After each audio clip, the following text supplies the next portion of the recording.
Application filed by Karnataka under section 5(2) is maintainable ಅಂತ ಹೇಳಿದರು. ಆದರೆ ಮೆರಿಟ್ ಮೇಲೆ 7 TMC ಕರ್ನಾಟಕ ಕೇಳಿದ್ದಾರಲ್ಲ, ಅದನ್ನು ಕೊಡಲಿಕ್ಕೆ ಆಗೋದಿಲ್ಲ ಅಂತ ಟ್ರೈಬ್ಯುನಲ್ ತನ್ನ ನಿರ್ಣಯ ಕೊಟ್ಟಿದೆ. ಈಗ ಮುಂದಿನ ವಿಕಲ್ಪಗಳೇನು ಕರ್ನಾಟಕ ಸರ್ಕಾರದ ಬಗ್ಗೆ? ರಾಜ್ಯ ಸರ್ಕಾರ ಇದ್ರ ಮೇಲೆ ಅಪೀಲ್ ಸುಪ್ರೀಂ ಕೋರ್ಟ್ ಹೋಗಬೇಕು ಹೋಗಬಾರ್ದು ವಿಚಾರ ಮಾಡ್ತದೆ. ಜಜ್ಮೆಂಟ್ ನಾವು ಓದ್ತೀವಿ. Let us study the judgment in full depth and take our decision whatever is best in the interest of Karnataka. ಈ ವಾದ ಎಲ್ಲ ಕಾನೂನು ಪ್ರಕಾರ ಎಲ್ಲ ಸಾಕಷ್ಟು ವಾದವಾಯಿತು. ಜಗತ್ತಿನಲ್ಲಿದ್ದ ಎಲ್ಲ ನದಿಗಳನ್ನು ಒಂದು ಸ್ಟಡಿ ಮಾಡಿ ಒಂದು ಆಳವಾಗಿ ಸಂಕ್ಷಿಪ್ತವಾಗಿ ಒಂದು ರಿಪೋರ್ಟ್ ಕೊಟ್ಟು ಎಲ್ಲ ಆಯಿತು. But judiciary has its own way of thinking and judges think that our application should not be granted. They have taken A decision. All right, will think over. after reading the judgment whether we should go and appeal to Supreme Court or not. No, ಹಾಗೇನಿಲ್ಲ. ಎಲ್ಲ information ಕೊಟ್ಟಿದೆ, ಎಲ್ಲ information supply ಮಾಡಿತ್ತು. But judges have taken the decision. ಅಲ್ಲಿ ಮೇಲ್ಮನವಿ ಸಲ್ಲಿಸೋ ಬಗ್ಗೆ ಎಷ್ಟು ದಿನದಲ್ಲಿ, ಅಂದರೆ ಸರ್ಕಾರದ ಜೊತೆನೂ ಮಾತನಾಡಿದ ನಂತರ?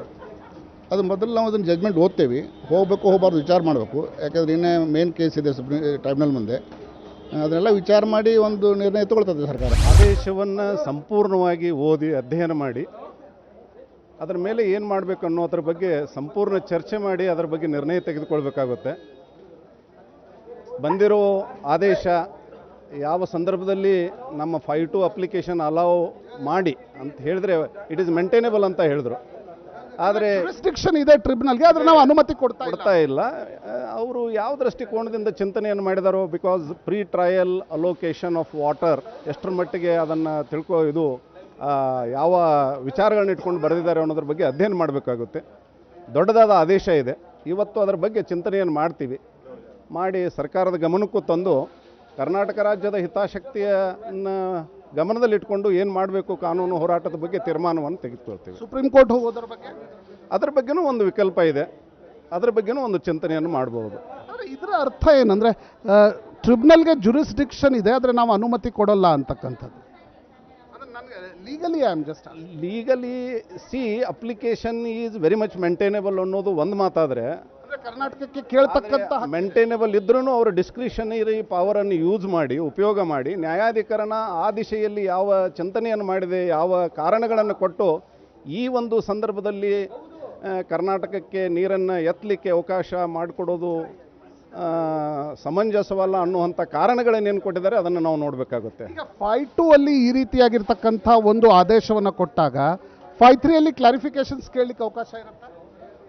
ಇಲ್ಲ, ಅದಕ್ಕೆ ನಾವು ಮತ್ತೆ ಮೇಲ್ಮನವಿಯನ್ನು ಸಲ್ಲಿಸಬೇಕಾಗುತ್ತೆ ಸರ್ವೋಚ್ಚ ನ್ಯಾಯಾಲಯದಲ್ಲಿ. ಅದರ ಬಗ್ಗೆ ಚಿಂತನೆಯನ್ನು ಮಾಡಬೇಕಾಗುತ್ತೆ. ನಮ್ಮಲ್ಲಿ ಬಹಳ ಹಿರಿಯ ಅನುಭವಿ ಹಲವಾರು ವರ್ಷಗಳಿಂದ ಈ ವಾಟರ್ ಡಿಸ್ಪ್ಯೂಟ್ದಲ್ಲಿ ತಮ್ಮದೇ ಆದಂಥ ಹೆಸರು ಮಾಡಿಕೊಂಡಂಥ ವಕೀಲರಿದ್ದಾರೆ ನಮ್ಮ ತಂಡದಲ್ಲಿ. ನಾರಿಮಂಡ್ರು, ಮೋಹನ್ ಕಾತರ್ಕಿ ಅವರು, ನಿಶಾಂತ್ ಪಾಟೀಲ್ರು, ಇವೆಲ್ಲ ತುಂಬ, ಜವಳಿ ಅವರು ಮತ್ತು ಅನಿಲ್ ದಿವಾನ್ ಅವರು ತುಂಬ ದೊಡ್ಡ ಅನುಭವಸ್ಥರು ಇದರಲ್ಲಿದ್ದಾರೆ. ಈ ಕಾನೂನಿನಲ್ಲಿ ಪರಿಣಿತಿಯನ್ನು ಪಡೆದಂಥವರು.